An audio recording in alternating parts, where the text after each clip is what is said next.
आज हम अध्ययन करेंगे लेखांकन किसे कहते हैं या लेखांकन के विषय परिचय के बारे में। भूतकाल में जब व्यापार छोटा होता था, एकाकी व्यापार होता था, तो व्यापारी जितने भी प्रकार के व्यवहार है, ट्रांजैक्शन है, उनको मौखिक रूप से याद कर लेता था। किस व्यक्ति से कितना भुगतान प्राप्त करना है, किस व्यक्ति को कितना भुगतान देना है, वह स्वयं अपनी याददाश्त के आधार पर उन्हें याद रख देता था। उसके लिए उसे लेखांकन की आवश्यकता नहीं होती थी। कस्टमर बेस भी छोटा होता था और जो माल का आपूर्ति करता है वह भी लिमिटेड होते थे, संख्या में कम होते थे, इसलिए उसे याद रखना आसान हो जाता। लेकिन जैसे जैसे व्यापार का स्वरूप बड़ा हुआ है, साझेदारी हुई है, कंपनी का फॉर्मेशन के अंदर आया है, एनजीओ या किसी सहकारी समिति के अंदर फॉर्म के अंदर यदि व्यापार किया जा रहा है, तो ऐसी स्थिति में उन खर्चों को याद रखना प्लस उन खर्चों की विश्वसनीयता बनाने के लिए लेखांकन आवश्यक है।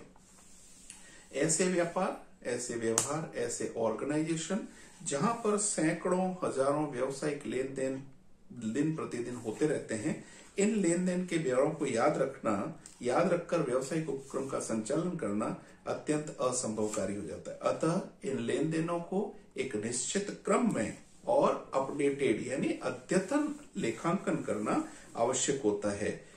जो लेखे रखे जाते हैं वो क्रमबद्ध तरीके से रखे जाते हैं ताकि वो भविष्य में किसी भी विवाद होने की स्थिति में अथवा लेखों की विश्वसनीयता बनाने के लिए या हम कहें साझेदारों के या कंपनी के अंशधारियों के या कोऑपरेटिव सोसाइटी में सदस्यों के बीच के अंदर किसी प्रकार का मतभेद न हो, इसलिए लेखांकन का अभिलेख रखा जाता है। और इस अभिलेख रखने की कला को ही हम अकाउंटेंसी या लेखा शास्त्र कहते हैं। लेखा शास्त्र का व्यवहारिक रूप लेखांकन कहलाता है। यद्यपि लेखांकन के संबंध में कोई सर्वमान्य परिभाषा नहीं है, लेकिन फिर भी American institute of certified public accountant AICPA की लेखांकन शब्दावली के अनुसार लेखांकन उन व्यवहारों और घटनाओं का जो कम से कम अंशतः वित्तीय प्रकृति की है, मुद्रा के रूप में प्रभावपूर्ण तरीके से लिखने, वर्गीकृत करने तथा सारांश निकालने एवं उन परिणामों को व्याख्या करने की कला है। यानी AICPA American institute of certified public accountant लेखांकन को एक कला मानती है, विज्ञान नहीं मानती है। इस परिभाषा के अनुसार लेखांकन एक कला है, वित्तीय प्रकृति के मुद्रा में मापनीय व्यवहारों और घटनाओं का अभिलेखन, वर्गीकरण, संक्षेपण और निर्वचन किया जाए। 4 कार्य उन्होंने बताए हैं अकाउंटेंसी का। सबसे पहले अभिलेखन, यानी जिस प्रकार से जिस समय व्यवहार होता है, ट्रांजैक्शन होता है, उन व्यवहारों का लेखा जोखा करना, उन लेखे जोखे का वर्गीकरण यानी दूसरा स्टेप क्लासिफिकेशन, जिसको हम खतौनी या खाता भी कहते हैं, संक्षेपण यानी ट्रायल बैलेंस बनाना, बैलेंस शीट बनाना, और निर्वचन यानी इंटरप्रिटेशन करना, हमें किन संपत्तियों में वृद्धि हुई है, किन कारणों से वृद्धि हुई है, किन दायित्वों में किन में वृद्धि हुई है, किन दायित्वों में कमी हुई है, लाभों में गत वर्षों की अपेक्षा कमी अथवा वृद्धि हुई है और उनके कारणों का विश्लेषण करना, या एक उद्योग से दूसरे उद्योग की तुलना करना, एक फर्म से दूसरे फर्म की तुलना करना, ये सारा चीजें हमारे निर्वचन के अंदर आती है। यदि संक्षेप में कहा जाए, बहुत सी परिभाषा है, उन सभी परिभाषा के सारांश के रूप में कहा जाए तो लेखांकन के 4 प्रमुख कार्य होते हैं। नंबर पहला रिकॉर्डिंग, इसके अंदर व्यवहारों का लेखा जोखा किया जाता है, जो सामान्यतः जनरल एंट्री के नाम से जाना जाता है, या जनरल या सहायक पुस्तकों में लेखांकन करना। दूसरा वर्गीकरण करना, वर्गीकरण के अंदर जो हमने जर्नल या सहायक पुस्तकें बनी है उनको हम खाता बही में अलग अलग व्यक्ति के खातों के रूप, व्यक्ति, वस्तु और नाम मात्र के खातों के रूप के अंदर वर्गीकृत करते हैं। तीसरा हमारे पास सारांश निकालना है, तीसरा कार्य सारांश निकालना है, इसमें कुछ सूचियां, अनुसूचियां, विवरण बनाना और अंतिम खाते बनाए रखना। और चौथा कार्य जो है लेखांकन का वह है व्याख्या या निर्वचन करना।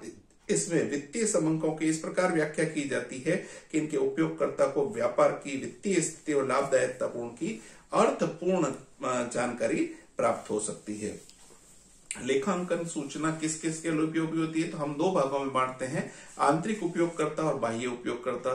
आंतरिक उपयोगकर्ता कौन कौन हो गए? स्वामी, जिसमें क्या कहते हैं, एकाकी व्यापार भी हो गया, साझेदारी हो गया, कंपनी के अंशधारक भी हो गए, दूसरे प्रबंधक और तीसरे कर्मचारी। और बाह्य उपयोगकर्ता लेनदार, ऋणदाता, क्या कहते हैं, कर अधिकारी, उपभोक्ता, श्रम संगठन, भावी नियोक्ता, वित्तीय विश्लेषक, समाजशास्त्री, अर्थशास्त्री, सरकार और जनता। इस प्रकार के एक व्यावसायिक संगठन, चाहे वह कंपनी फॉर्मेट में है, कहीं साझेदारी है या एकाकी व्यापार है, उसमें अलग अलग प्रकार के उपयोगकर्ता, बाह्य उपयोगकर्ता हो सकते हैं। प्रत्येक व्यक्ति के लिए अपने हित जुड़ा होता है और उन हितों के आधार पर उन सूचनाओं की उपयोगिता उसके लिए रहती है।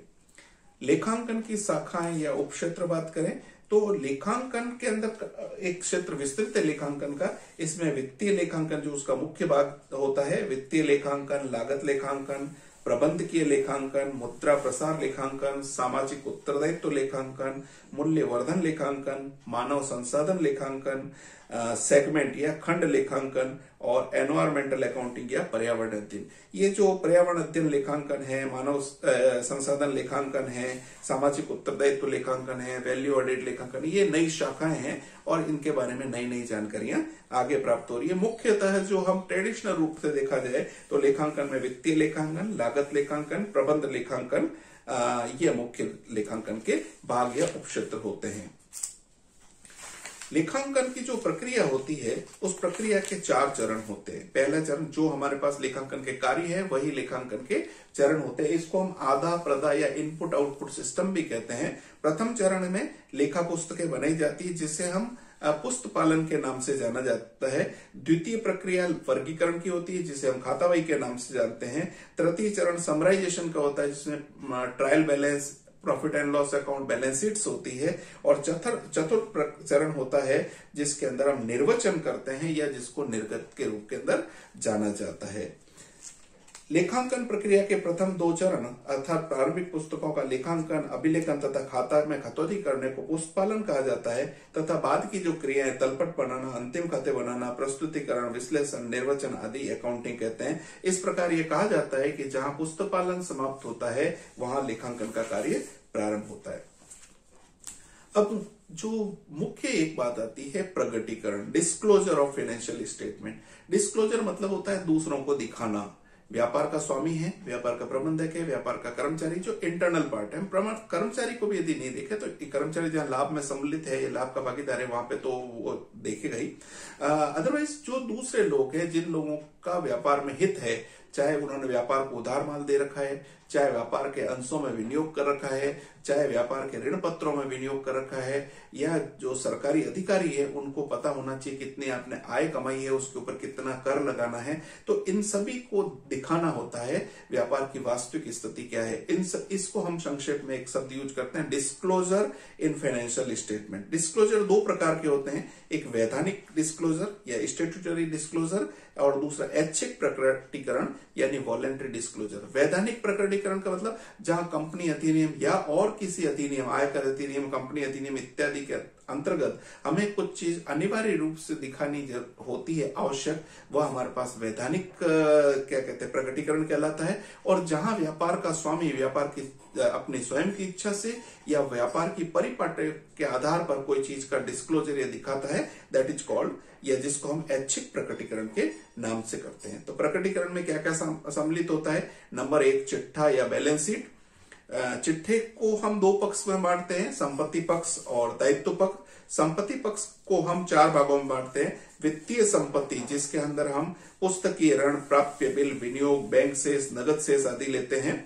दूसरी होती मूर्त संपत्ति यानी जिसको हम कहेंगे टेंजिबल एसेट्स या टेंजिबल एसेट्स, जिसको हम छू सकते हैं, देख सकते हैं, महसूस कर सकते हैं, जैसे मशीनरी है, कार है, फर्नीचर है, प्लांट एंड मशीनरी है इत्यादि चीजें। तीसरे है अमूर्त संपत्तियां जो अदृश्य होती है, जिसको छुआ नहीं जा सकता, देखा नहीं जा सकता, लेकिन वो विद्यमान होती है, जैसे हमारे पास ट्रेडमार्क, कॉपीराइट, गुडविल इत्यादि। और चौथी संपत्ति का प्रकार है कृत्रिम संपत्ति। वास्तव में कृत्रिम संपत्तियां नहीं होती है, एकत्रित हानियां होती है, जैसे प्रारंभिक शेष, अंशों, ऋण पत्रों के निर्गमन, बट्टा इत्यादि कृत्रिम संपत्तियों के अंतर्गत आते हैं। हम बैलेंस शीट के चिट्ठे को 2 भागों में बांटते हैं। चिट्ठे के संपत्ति पक्ष को 2 भागों में बांटते हैं, जिसमें गैर चालू संपत्तियां और चालू संपत्तियां आती है। चिट्ठे का एक समीकरण रूप होता है दायित्व पक्ष के अंदर। जब हम अंशधारियों को ओस और दायित्व करेंगे तो एक बेसिक कंसेप्ट है चिट्ठे के दोनों पक्षों का योग बराबर होना चाहिए, अर्थात एसेट्स यानी टोटल एसेट्स संपत्ति पक्ष का जो योग है वो किसके बराबर होगा, liabilities plus share holders fund या इक्विटी, यानी बाह्य दायित्व प्लस मालिकों को जो पैसा मालिकों का लगा हुआ है शेयर होल्डर्स इक्विटी, इनके योग के बराबर बैलेंस शीट की एसेट साइड होगी। कंपनी अधिनियम 2013 की अनुसूची 3 के अनुसार कंपनियों के लिए वित्तीय विवरणों के लिए प्रारूप निर्धारित किए गए हैं, जिसमें बैलेंस शीट और इनकम स्टेटमेंट कंपनी को वैधानिक अनिवार्यता के आधार पर या जो कंपनी अधिनियम के अंदर हमारे जो प्रारूप दिए हैं उसके अंदर बनाना होता है, जबकि जो हमारे पास साझेदारी फर्म या एकाकी फर्म है उसमें सामान्य रूप से टी आकार का, जिसको हम बैलेंस शीट का फॉर्मेट कहते हैं, या हम कहेंगे ट्रेडिंग और प्रॉफिट एंड लॉस अकाउंट बनाया जा सकता है। कंपनी में तो अपने कंपनी अधिनियम में जो प्रारूप दिया है उसी प्रारूप के अंदर आपको सूचना उपलब्ध करानी होगी।